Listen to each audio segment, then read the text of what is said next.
जय हिंद। आज हम बात करेंगे भारत के मुख्य राजनीतिक विषय पंचायती राज व्यवस्था के अंतर्गत आने वाली एक स्थानीय स्वशासन ग्राम पंचायत के बारे में और समझने की कोशिश करेंगे कि आज भारतीय राजनीति में ग्राम पंचायत एक अहम मुद्दा कैसे बना हुआ है। ये भी जानने की कोशिश करेंगे कि गांव में लोग क्यों कहते हैं कि सी ग्रेड डी ग्रेड की नौकरी करने से अच्छा है कि एक बार ग्राम का प्रधान बन जाओ। ग्राम प्रधानी का चुनाव आए तो लगता है कि गांव में जैसे त्योहार चल रहा है। देखते हैं कि ग्राम प्रधान की सैलरी कितनी होती है कि एक ग्राम प्रधान 5 साल में एक बड़ी सी बिल्डिंग खड़ी कर लेता है, बड़ी बड़ी गाड़ियां खड़ी कर लेता है। जैसा कि आप किसी कुछ गाने हैं जिसमें सुना होगा कि गांव के सरपंच हैं मेरे मामा जी, जिसमें वो जिक्र करता है ना कि उसके पास आडी फॉर्च्यूनर ऐसी बड़ी बड़ी गाड़ियां कैसे आ जाती है। महात्मा गांधी जी का मानना था कि भारत गांव में बसता है और बिना गांव के विकास के भारत का विकास नहीं हो सकता है। और महात्मा गांधी ने पंचायती राज व्यवस्था का पूर्ण समर्थन किया, लेकिन भीमराव अंबेडकर का मानना था कि पंचायती राज व्यवस्था के निर्माण से देश में या ग्रामीण स्तर पर जातिवाद का विस्तार होगा और एक विशेष वर्ग का ही विकास होगा। तो महात्मा गांधी पंचायती राज व्यवस्था के समर्थन में थे और भीमराव अंबेडकर पंचायती राज व्यवस्था के समर्थन में नहीं थे। प्राचीन ऐतिहासिक काल से बात करें तो पहले राजतंत्र होता था और प्रेजेंट टाइम में लोकतंत्र है। लेकिन आप दोनों का अध्ययन करेंगे तो देखेंगे कि उस समय भी शासन को कई इकाइयों में, कई स्टेपों में बांटा गया था, जिसमें सबसे छोटी इकाई उसमें भी स्थानीय स्वशासन या स्थान विशेष जैसे क्षेत्र, छोटे छोटे कस्बे, टीले या गांव आते थे।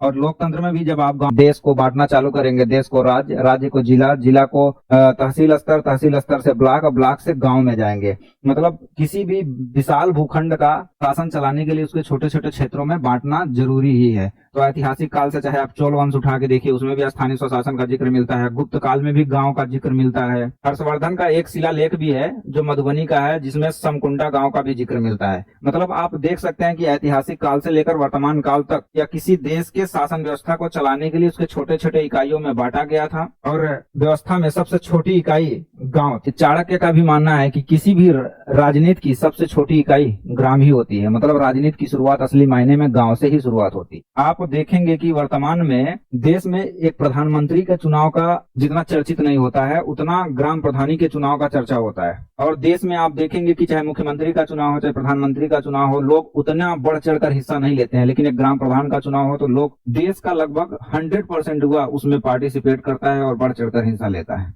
भारत में पंचायत की बात करें तो कई राज्यों में अलग अलग है। जैसे आप बात करेंगे केरल में चले जाइए, सिक्किम में चले जाइए, मणिपुर में चले जाइए तो 1 स्तरीय है। आप हरियाणा में चले जाइए, एमपी में चले जाइए या पंजाब में आइए तो यहाँ 2 स्तरीय है। यूपी में आइए तो 3 स्तरीय पंचायती राज व्यवस्था। पश्चिम बंगाल में चले जाइए तो 4 स्तरीय पंचायती राज व्यवस्था। तो आज हम मुख्यतः यूपी की पंचायती राज व्यवस्था को समझने की कोशिश करेंगे। अगर हम यूपी में बात करें तो पंचायत की बात करें तो 2 टाइप की पंचायत है।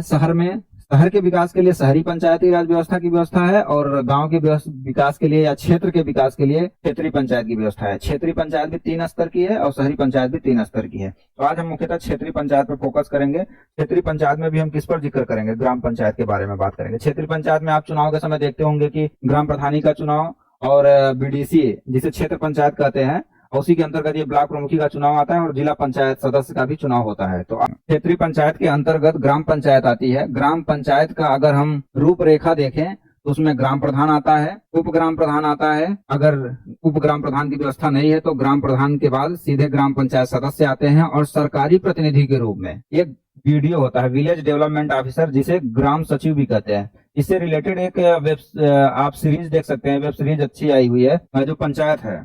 तो उसमें आप ग्राम पंचायत को अच्छे से समझने को आपको मौका मिलेगा।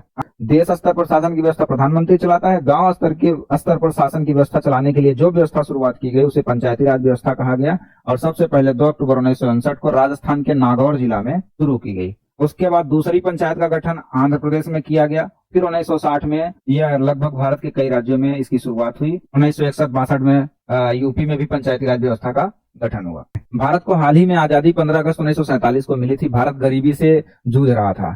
अब भारत के विकास के लिए, मतलब जनता का विकास करना है और जनता के विकास के लिए भारतीय सरकार का गठन होने के बाद अनेक कार्यक्रम चलाए जा रहे थे, जिसमें 1952 में शुरुआत की गई सामुदायिक विकास कार्यक्रम है। 1953 में राष्ट्रीय विस्तार सेवा है। ऐसे अनेक कार्यक्रम की शुरुआत की गई। बलवंत राव मेहता की अध्यक्षता में 1957 में एक समिति का गठन किया गया और उसने 1958 में अपनी रिपोर्ट सौंपी। और उस रिपोर्ट में बी.आर. मेहता ने क्षेत्रीय स्तर पर त्रिस्तरीय स्थानीय स्वशासन की व्यवस्था की मांग की।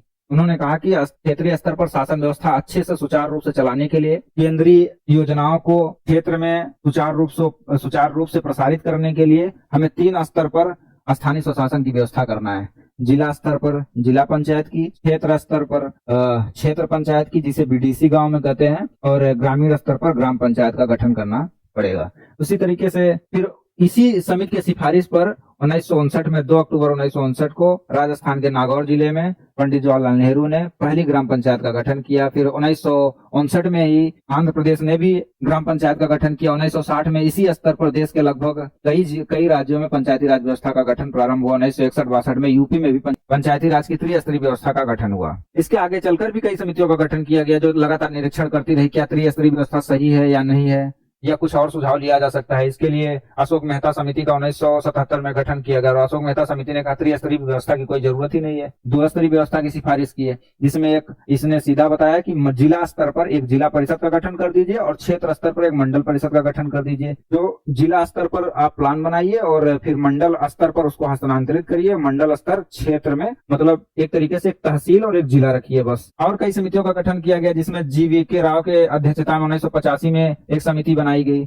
जिसने बताया कि आप जिला स्तर पर केवल एक डिस्ट्रिक्ट डेवलपमेंट कमिश्नर की पोस्ट का गठन करिए, वही सारे विकास के कार्यक्रम देखेगा।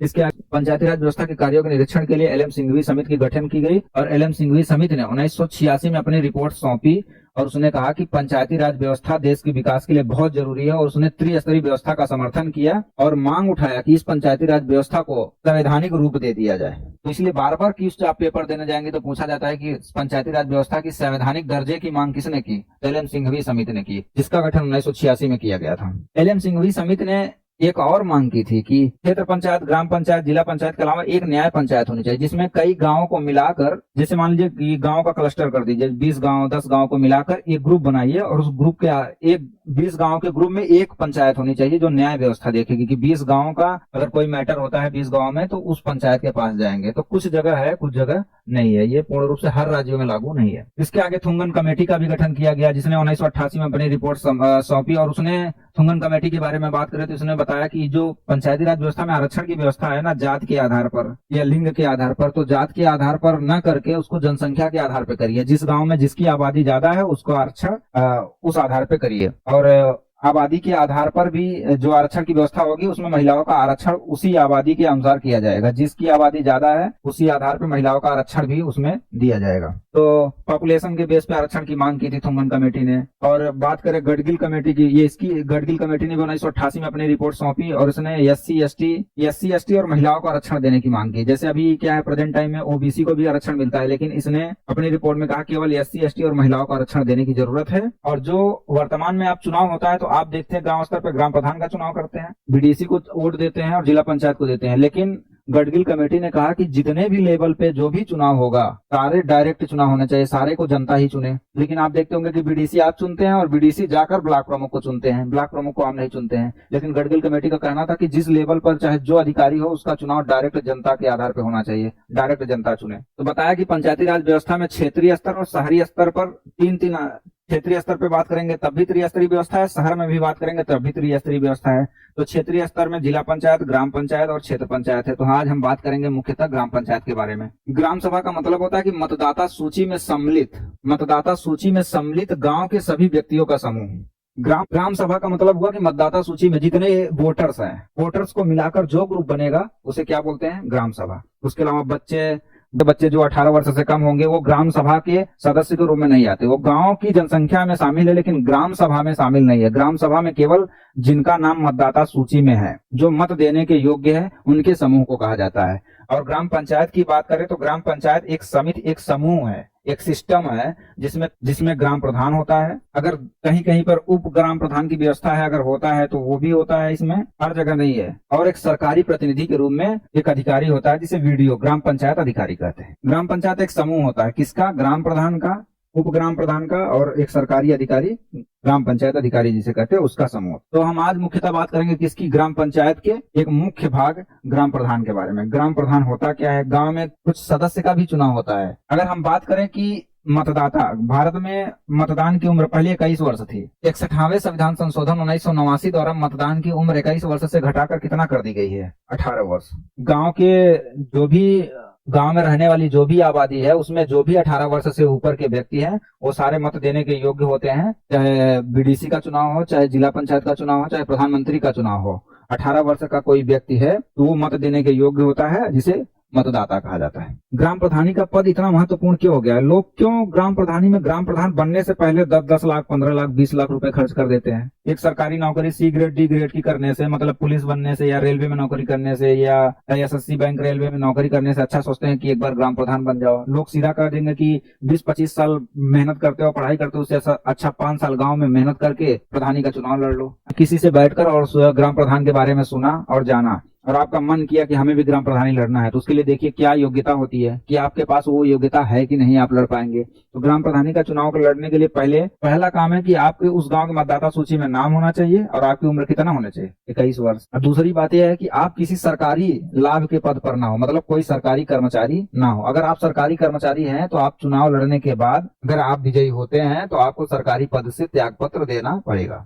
ग्राम प्रधानी का निर्वाचन प्रत्यक्ष रूप से गुप्त मतदान द्वारा होता है। इसके अगर हम निर्वाचन प्रक्रिया के बारे में बात करें तो ये पंचायती राज व्यवस्था केंद्र सरकार का विषय नहीं है, राज्य सरकार का विषय है और राज्य निर्वाचन आयोग ही ग्राम प्रधानी का चुनाव कराता है। वो ही नियुक्त करता है। जब भी कोई चुनाव होगा तो वो ही निर्वाचन अधिकारियों की नियुक्ति करता है। ये कार्यभार मुख्यतः एक तरीके से जिला अधिकारी को सौंपा जाता है। जिला अधिकारी अन्य अनेक अधिकारियों की नियुक्ति करता है, जिसमें मजिस्ट्रेट, निर्वाचन अधिकारी, उप निर्वाचन अधिकारियां शामिल होते हैं। और इसकी निर्वाचन प्रक्रिया के बारे में बात करें, जैसे मान लीजिए नामांकन आपको कराना है तो इसके नामांकन की प्रक्रिया क्या है? अगर आप सदस्य का चुनाव लड़ रहे हैं तो आपको 500 रुपए जमानत राशि जमा करना पड़ेगा। उसके साथ साथ आपके साथ कुछ प्रस्तावक जाएंगे। यदि आप प्रधानी का चुनाव लड़ रहे हैं तो आपको 2000 रुपए तक कम से कम जमानत राशि जमा करनी पड़ेगी। आपके साथ भी कुछ प्रस्तावक अनुमोदक जाएंगे नामांकन के समय। और इसके अलावा भी इसमें कुछ आपको निर्वाचन या चुनाव के समय कितने रुपए खर्च करना है। अगर सदस्य का चुनाव लड़ रहे हैं तो कम से कम 10,000 रुपए से ज्यादा खर्च नहीं कर सकते हैं और ग्राम प्रधानी का चुनाव लड़ रहे हैं तो 75,000 रुपए से ज्यादा चुनाव प्रचार में पैसे खर्च नहीं कर सकते हैं। लेकिन आप देखेंगे कि 75,000 या 75 लाख रुपए लोग खर्च कर देते हैं। मतलब चुनाव होने से पहले किसी घर में, लोगों के घरों में समरसेबुल डलवाना, हैंडपंप लगवाना, सोलर लाइट लगवाना, लोगों के घर तक खड़ंजा बिछवा देना या इंटरलॉकिंग लगवा देना। भले तय है 75,000 रुपए, लेकिन लोग कई लाख, 20 लाख, आज तो नॉर्मल कर दिए हैं 5 लाख रुपए से ज्यादा चुनाव प्रचार में खर्च करना। तो इसके निर्वाचन प्रक्रिया की बात करें तो प्रत्यक्ष निर्वाचन होता है, गुप्त रूप से मतदान होता है। जब इसके नामांकन करना होगा तो आपको कुछ प्रस्तावक के साथ साथ कुछ जमानत राशि जमा करना होगा। सदस्य का चुनाव लड़ रहे हैं तो 500 रुपए, ग्राम प्रधानी का चुनाव लड़ रहे हैं तो आपको 2000 रुपए जमा करना होगा। और बात करें, मान लीजिए आप नामांकन के लिए नाम दाखिल कर दिए लेकिन फिर आपका मन नहीं कर रहा है चुनाव लड़ने के लिए, तो आप चुनाव से 3 दिन पहले आप नाम वापस ले सकते हैं। चुनाव चिन्ह बन चुका है, चुनाव की डेट घोषित हो चुकी है, सारी प्रक्रिया आदेशित कर दी गई है, लेकिन कोई व्यक्ति है जिसने नामांकन किया था, अब उसकी मृत्यु हो गई, तो अब क्या होगा? इस केस में क्या होगा कि आपके गांव का चुनाव रद्द कर दिया जाएगा। फिर से नए सिरे से चुनाव की डेट घोषित की जाएगी, फिर से नामांकन की प्रक्रिया चलेगी और फिर से आप पूरी प्रक्रिया दोहराई जाएगी। और ये जो नामांकन के समय ये जो चुनाव चिन्ह की लिस्ट जारी होती है,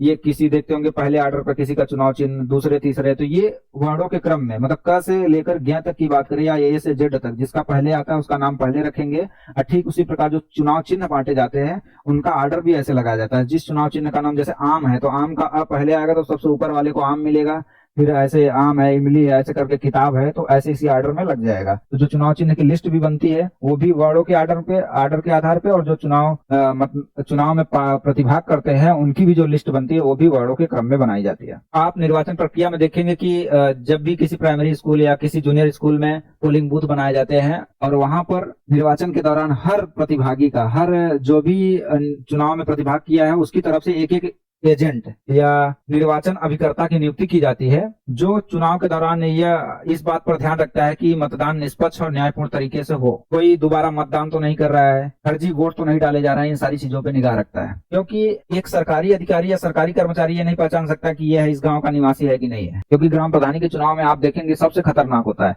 इसमें जो लोग मर गए हैं ना उनकी जगह पर नाम उन्हीं का रहेगा, आधार कार्ड उन्हीं का रहेगा, लेकिन बाहर से रिश्तेदारी से, रिलेशन से लोगों को बुलाएंगे और फोटो उसका चिपका देंगे। अब आप जाएंगे दिखाएंगे तो नाम पता सब आधार कार्ड में दिख ही रहा है, एग्जैक्ट है। अब फोटो आप मिला लेंगे, हाँ यही व्यक्ति है, और हो जाएगा मतदान। अब अंदर जाएगा तो जो मतदान अधिकारी है उसको क्या पता, वो भी नाम मिलाएगा, डेट ऑफ बर्थ मिलाएगा, मतदाता सूची में नाम मिलाएगा है तो मत देने के लिए अधिकृत कर देगा। कुछ लड़कियों की या कुछ महिलाओं की शादी हो जाती है तो वो उस गांव की निवासी हो गई, अब वहां की मतदाता सूची में उनका नाम आ गया, लेकिन अभी यहाँ की मतदाता सूची में से नहीं कटा है जहां पर उनका पहले घर था या मायका था, तो वो वहां से उनको बुला लिया जाता है वोट देने के लिए। यहाँ तक कि ये भी खेल होता है कि जैसे मान लीजिए कि मतदाता सूची जारी हुई, अब कुछ अधिकारियों से मिली भगत करके कुछ खर्च देकर वो जानते हैं कि जिस कस्बे का वोट उनको नहीं मिलेगा उस कस्बे से उन व्यक्तियों का मतदाता सूची से नाम ही हटवा दिया जाता है। ये जनता जो होती है ना, ये मुर्गे की तरह है, जब चुनाव का वक्त आए तो इसमें उसको दाना दीजिए, उसके बाद चुनाव होने के बाद साल भर या जब तक सत्ता चला रहे तब तक पंख नीचे, कोई बात नहीं है, लेकिन जब चुनाव आए तो दाना डाल दीजिए, सब सही हो जाएगा। तो ऐसे ठीक करते हैं। जब चुनाव का समय आ जाता है तो जो भी प्रतिनिधि होते हैं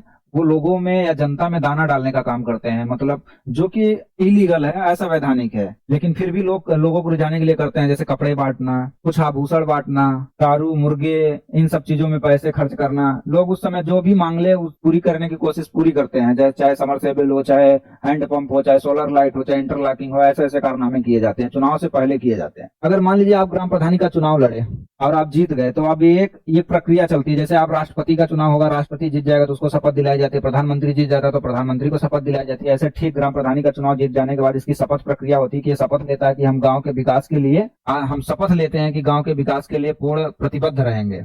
इसकी शपथ की प्रक्रिया कौन कराता है? ग्राम सचिव कराता है, जिसे ग्राम पंचायत अधिकारी करते हैं या पीठासीन अधिकारी कराता है। अब शपथ लेने के बाद 5 साल तक गांव के विकास में लग जाता है, क्योंकि एक बार ग्राम प्रधानी का चुनाव होने के बाद उसका कार्यकाल कितने समय तक के लिए होता है? 5 साल तक के लिए होता है। ऐसा नहीं है कि वो एक बार ग्राम प्रधानी का चुनाव जीत गया तो 5 साल तक ही ग्राम प्रधान रहेगा, 5 साल से पहले भी आप हटा सकते हैं। आगे समझने की कोशिश करेंगे कि हम 5 साल से पहले कैसे हटा सकते हैं, क्या प्रक्रिया है। यह सामान्य रूप से कार्यकाल की बात करें तो 5 वर्ष होता है। और इसकी खासतौर पर सबसे चर्चित विषय वेतन।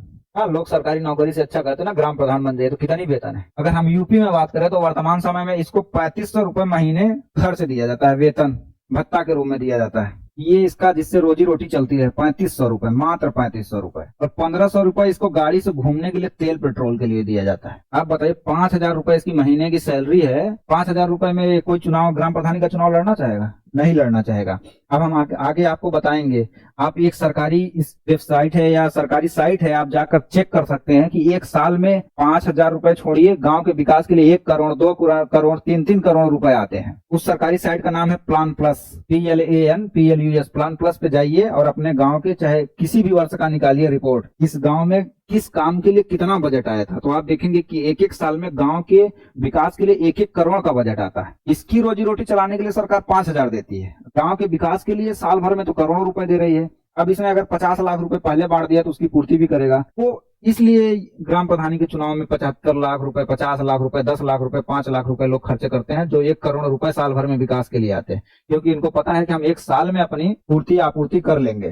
तो ये अपने वेतन के लिए चुनाव नहीं लड़ता है कोई। अगर केवल इतना इसको सख्त कर दिया जाए कि 5000 रुपए से ज्यादा की इनकम अगर हुई, 5 साल बाद निरीक्षण करेंगे और देखेंगे कि 5000 की आय के अनुसार अगर आपके पास इससे ज्यादा संपत्ति पाई जाती है तो आपको जेल डाल दिया जाएगा, तो कोई भी प्रधानी का चुनाव नहीं लड़ेगा। लेकिन वो पूरी करप्शन भरा हुआ है जो गांव के विकास के लिए जो बजट आता है ना, उसमें।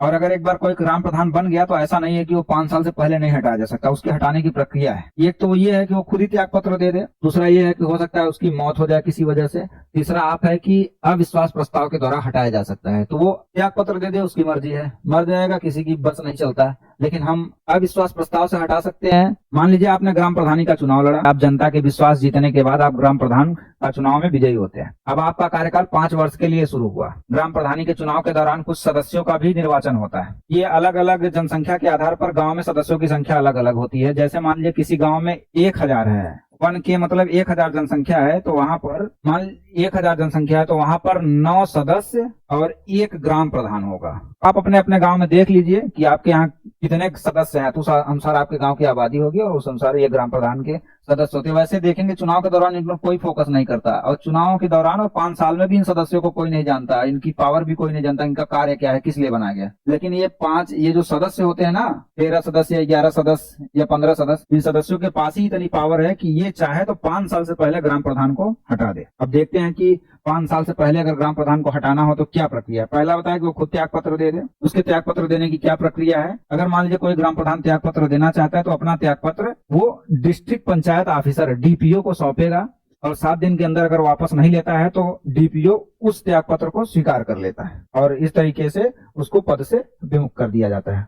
और दूसरा यह है कि उसकी आकस्मिक मृत्यु हो जाए, क्योंकि संविधान में व्यवस्था है कि अगर ग्राम प्रधानी का चुनाव हुआ या कोई भी चुनाव हुआ उसमें प्रतिनिधि की मृत्यु हो जाने पर ऐसा नहीं है कि उसके किसी घर के सदस्य को फिर से उसके स्थान पर बना दिया जाएगा, बल्कि पुनः चुनाव हो। लेकिन एक बार अगर या किसी तरीके से उसकी मृत्यु हो जाती है तो पुनः चुनाव कराया जाएगा, जो भी समय बचा रहेगा। अगर मान लीजिए 1 साल तक उसने कार्य किया और उसके बाद उसकी मृत्यु हो गई तो 4 साल के लिए फिर से उपचुनाव होगा। 4 साल तक कार्य किया तो 1 साल के लिए उपचुनाव होगा, मतलब शेष बचे समय के लिए उपचुनाव होगा। किसी सदस्य को, उसके घर के किसी सदस्य को उसके स्थान पर कार्यभार संभालने के लिए जिम्मेदारी नहीं दी जाएगी। और तीसरा प्रावधान ये है कि उसके प्रति अविश्वास प्रस्ताव लाया जाए।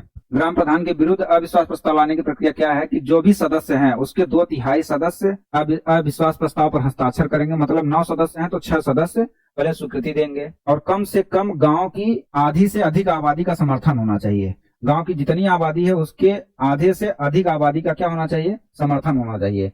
अगर ऐसा है तो फिर ये जो सदस्य हैं वो जाकर डीपीओ को, डिस्ट्रिक्ट पंचायत ऑफिसर को अपनी शिकायत सौंपेंगे और शिकायत के दौरान कम से कम 3 सदस्य का उपस्थित होना अनिवार्य है। जो भी ये 2/3 सदस्य हस्ताक्षर करेंगे उसमें से कम 3 सदस्य डीपीओ के सामने उपस्थित होंगे और गांव के 1/2 से अधिक, मतलब आधे से अधिक आबादी का समर्थन होने पर वो प्रस्ताव लेकर डीपीओ के पास जाएंगे और डीपीओ 30 दिन के भीतर गांव में एक बैठक बुलाएगा। बैठक से 15 दिन पहले ही गांव वालों को बता देगा कि इस दिन को फला दिन को बैठक होगी। अगर उस बैठक में गांव की 1/3 जनसंख्या, कम से कम 1/3 जनसंख्या भाग लेगी, अगर इससे कम है तो बैठक को रद्द कर दिया जाएगा। मतलब 900 है गांव की आबादी तो कम से कम 300 लोगों का उपस्थित होना अनिवार्य है। 1/3 जनसंख्या भाग लेगी और मतदान कराएगा। मतदान कराने के बाद जितनी भी जनसंख्या वहां उपस्थित है कम से कम उसकी 2/3 जनसंख्या अगर समर्थन देती है तो फिर इस अविश्वास प्रस्ताव को डीपीओ क्या कर देगा? स्वीकृत कर देगा और ग्राम प्रधान के विरुद्ध अविश्वास प्रस्ताव पारित हो जाएगा और ग्राम प्रधान को पद से विमुक्त कर दिया जाएगा। अच्छा, अविश्वास प्रस्ताव के केस में भी कुछ प्रावधान है कि चुनाव के 2 वर्ष के भीतर अविश्वास प्रस्ताव नहीं लाया जा सकता। जैसे मान लीजिए अभी चुनाव हुआ तो 2 वर्ष तक तो पहले कोई अविश्वास प्रस्ताव नहीं आएगा। अगर क्योंकि अभी उसने कोई कार्य नहीं किया है तो फिर किस चीज से नाराजगी, क्यों अविश्वास प्रस्ताव लाएंगे? कम से कम 2 साल काम कर ले, उसके बाद अगर आप लोग काम से खुश नहीं है तो अविश्वास प्रस्ताव लाया जा सकता है। तो कम 2 साल के भीतर नहीं लाया जा सकता। अब और एक बार अविश्वास प्रस्ताव लाएंगे, अविश्वास प्रस्ताव अगर मान लीजिए पारित नहीं होता है, किसी वजह से जनता का समर्थन नहीं मिलता है, तो अब दोबारा 1 साल के बाद ही अविश्वास प्रस्ताव ला सकते हैं। अब 1 साल के भीतर नहीं लाया जा सकता है। अविश्वास प्रस्ताव मान लीजिए पारित हो जाता है तो अविश्वास पारित होने के बाद जो चुनाव होगा उस चुनाव में जिस ग्राम प्रधान को, वर्तमान ग्राम प्रधान को अविश्वास प्रस्ताव के द्वारा हटाया गया है, अब वो उस चुनाव में प्रतिभाग नहीं कर सकता है। शेष बचे समय के लिए ही चुनाव होगा, लेकिन वो ग्राम प्रधान जो जिसको हटाया गया वो प्रतिभाग नहीं करेगा। बाकी गांव में पुनः उपचुनाव कराया जाएगा जिसमें नए सिरे से फिर से वही नामांकन प्रक्रिया, चिन्ह का बंटवारा, चुनाव चिन्ह का बंटवारा और चुनाव की प्रक्रिया संपन्न कराई जाएगी और शेष समय के लिए चुनाव होगा। शेष समय संपन्न होने के बाद फिर से चुनाव की घोषणा की जाएगी। अब इस नए चुनाव में, इस 5 साल कंप्लीट होने के बाद जो नया चुनाव होगा उसमें फिर से सभी लोग प्रतिभाग कर सकते हैं। जिस ग्राम प्रधान को हटाया गया है वो भी अब चुनाव लड़ सकता है नए चुनाव में, लेकिन जो शेष समय के लिए कराया गया था उस चुनाव में वो चुनाव नहीं लड़ सकता। ग्राम प्रधान का काम है कि लगभग गांव में हर महीने में 1-1 बैठक कराना चाहिए। अगर 1 बैठक नहीं करा पाता है तो कम से कम 2 महीने के दौरान 1 बैठक तो हो ही। अगर मान लीजिए ग्राम प्रधान किसी कारणवश उपस्थित नहीं है तो अगर उस गांव में उप ग्राम प्रधान की व्यवस्था है तो ग्राम प्रधान अध्यक्षता करेगा। उप ग्राम प्रधान भी नहीं है उस गांव का ग्राम सचिव उस बैठक की अध्यक्षता करेगा, लेकिन ग्राम सचिव निर्णायक मत नहीं देगा, किसी भी मत पर डिसीजन नहीं ले सकता है। अच्छा, बात करें कि ग्राम प्रधान की आय का स्रोत क्या है, इतने पैसे आते कहां से है उसके पास, या 5 साल में उसके पास बड़ी बड़ी गाड़ियां, उसकी बिल्डिंग खड़ी कहां से हो जाती है। ग्राम प्रधान की आय का स्रोत क्या है कि राज्य सरकार उसको कुछ अनुदान देती है, कुछ अनुदान उसको केंद्र सरकार देती है। उसके अलावा ग्राम प्रधान के पास भी अधिकार है कि वो राज्य में कुछ, अपने गाँव में कुछ कर एकत्रित कर सकता है। जैसे मेला कर हो या बाजार कर हो, जैसे गाँव में मेला वगैरह लगता है, बाजार लगते हैं, तो वहां पर से लोगों से टैक्स ले सकता है। आपके गांव में 1 साल में कितनी बजट आई है, किस काम में कितना पैसा लगाया गया है, कितना ग्राम प्रधान को बजट दिया गया, तो उसके अलावा अलग से ग्राम प्रधान ने कितने बजट मांगे, ये सारी चीजें आपको बताया था कि प्लान प्लस पे जाकर आप चेक कर सकते हैं। आप गूगल पे जाइए, प्लान प्लस खोलिए, प्लान प्लस खोलने के बाद ई ग्राम स्वराज करके आएगा, उसमें एक एक साल की रिपोर्ट आप अपने गांव की निकाल सकते हैं। अगर आप कुछ गलत पाते हैं तो आप ग्राम प्रधान के विरुद्ध आप जन सुनवाई पोर्टल पर जाइए और शिकायत करिए और जांच होगी। ग्राम प्रधान के कार्य के बारे में बात करें तो इसका मुख्य कार्य गांव में शासन व्यवस्था को अच्छे से सुचारू रूप से बनाए रखना, मतलब गांव में ना दंगे प्रसाद ना होने पाए, गांव के लोगों का जीवन सुचारू रूप से चल सके। वहां पर निर्माण कार्यों को ध्यान रखना है, जैसे मान लीजिए स्कूल का गांव में प्राइमरी स्कूल्स होते हैं और ये ग्राम पंचायत भवन हो चाहे इंटरलॉकिंग हो, कुछ ऐसे निर्माण कार्यों, नालियों का निर्माण कार्य कराना, इन सब पे कार्य करना होता है। गांव की स्वच्छता पे ध्यान रखना रहता है, गांव की शिक्षा व्यवस्था को भी मजबूत करना रहता है, क्योंकि किसी भी देश का विकास शिक्षा के विकास से ही हो सकता है। हम किसी चीज का कितना सहयोग करेंगे, किसी को हम मदद करेंगे पैसे से, राशन से, धन से, तो वो तो खत्म हो जाएगा, लेकिन शिक्षा से अगर हम किसी की मदद करते हैं तो वो उस योग्य हो जाएगा कि अपना विकास खुद कर पाए। तो शिक्षा व्यवस्था पर भी ध्यान रखना होता है, स्वास्थ्य पर भी ध्यान रखना होता है, लोगों को रोजगार के लिए भी कार्य करना पड़ता है। जैसे मनरेगा कार्यक्रम जो भी चलाया जाता है सरकार की तरफ से, उसको पूर्ण रूप से गाँव में प्रभावित करने की कोशिश करता है। और कई कर भी एकत्रित कर सकता है, जैसा कि आपको बताया, मेला कर हो, बाजार कर हो। तो इस तरीके से ग्राम प्रधान, आप देखेंगे कि 5,000 की सैलरी में वो करोड़पति कैसे बन जाता है, क्योंकि गांव के विकास के लिए एक साल में कम से कम करोड़ों का बजट आता है। 5 साल है तो कम से कम बात करें तो 5 करोड़ का बजट आया। तो इस तरीके से वो जो गांव के विकास के लिए बजट आता है उसमें से वो पैसा खपत कर लेता है। तो अगर आपको अगर जानकारी रहेगी तो आप आगे चलकर अपने गांव के विकास के लिए जो भी बजट आया है आप गांव के अपने विकास में यूज करवा सकते हैं।